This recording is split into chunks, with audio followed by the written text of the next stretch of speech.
Hello again, this is Sam Houston, and welcome to My Front Porch. Contempt before investigation. Snap conclusions based on only part of a story seldom render sound judgments. In today's world of internet access and social media, there are thousands of experts who pass along information based on something they read, something they heard, or something they were told. The problem is that so many times the information that gets passed on to the masses is incorrect or simply completely fabricated to sway public opinion for a political purpose. Unfortunately, people sometimes make up their mind based on false information and then are unwilling to change or modify their opinion upon learning the truth. A friend of mine who makes his living as a mediator told me a story about a dispute he handled recently. A man had died and left two heirs, a son and a daughter. The siblings both lived in the same small town, and they were scheduled for mediation because they had a serious dispute between them. Each believed the other had taken inappropriate steps in dealing with the father's estate. On the day of the mediation, the brother and sister would not look at each other as they sat around the conference table. Each had turned in their chairs so that their back pointed to the sibling. There was no eye contact, no interaction, no hello or how are you. There was only body language which shouted anger and hate. After some perfunctory review of the associated documents, the mediator began. The air was as thick as sand burrs in an uncut hay pasture as the mediator positioned himself between the two litigants and then slowly and calmly asked the daughter of the deceased if she was unhappy with her brother. Immediately, the woman responded with, "Of course I am. Who wouldn't be mad at someone who was trying to cheat their own sister?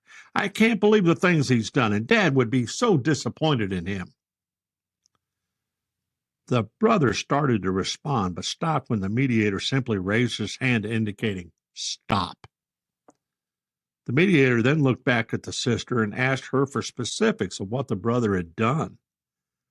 The sister responded that her father had all sorts of farm equipment, like tractors and hay balers and grain trucks, all parked in a lot outside his house at the time of his death. Now the equipment was simply gone, just flat gone. Some neighbors told her that her brother had snuck in the place in the middle of the night to avoid detection, and then drove off with the farm implements.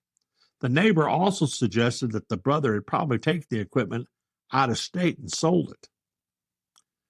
The mediator then turned to the brother and told him it was now time for him to respond. The brother nodded his head and said, "Of course I have the equipment. I went and moved it to my place so it'd be safe from anyone stealing it. Since Dad no longer was living at the farm, there was no one to keep an eye on things. I also wanted to start doing repairs and some maintenance on the equipment so it would bring the maximum amount of money to the estate if we decided to conduct a sale. All of it's located at my house, all washed up, cleaned up, and ready to go to market, just like Dad asked me to do. You can come by and look for yourself." Upon hearing her brother's explanation, all the sister could do was utter a perceptible, "Oh." Then the brother added, "If that was bothering you, why didn't you just ask me? Have I ever stolen anything or done something dishonest? What makes you think I'd ever cheat you?" Then the mediator asked the brother why he was so upset at his sister. The brother was quick to assert that right after his dad's death, $14,000 was missing from the bank account. He knew his sister had access to the account, and she must have stolen the money because no one else had the checkbook. Somebody at the coffee shop had told him that he'd seen his sister at the Ford dealer looking at new cars, so he was sure she was planning to buy a car with her ill-gotten gains. When the mediator asked the sister to respond to the allegations, she looked at her brother in complete bewilderment and said, "You know I've been taking care of Dad's finances for him for years. When I started to get bills for his funeral and last expenses, I simply went ahead and paid them like I always did with his regular bills.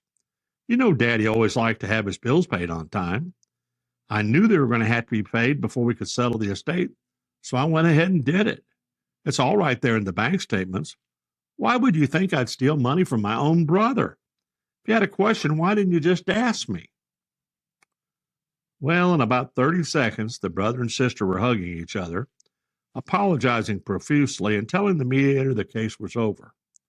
All it took was asking a few questions and getting a few simple facts, and the misunderstanding all went away, as did the anger and the pain.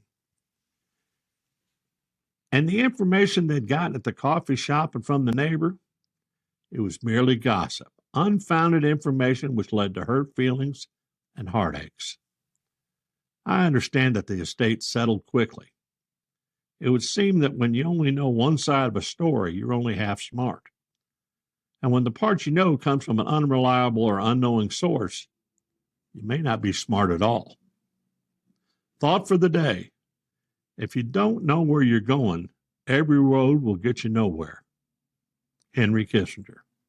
Until next time, I'll keep riding the storm.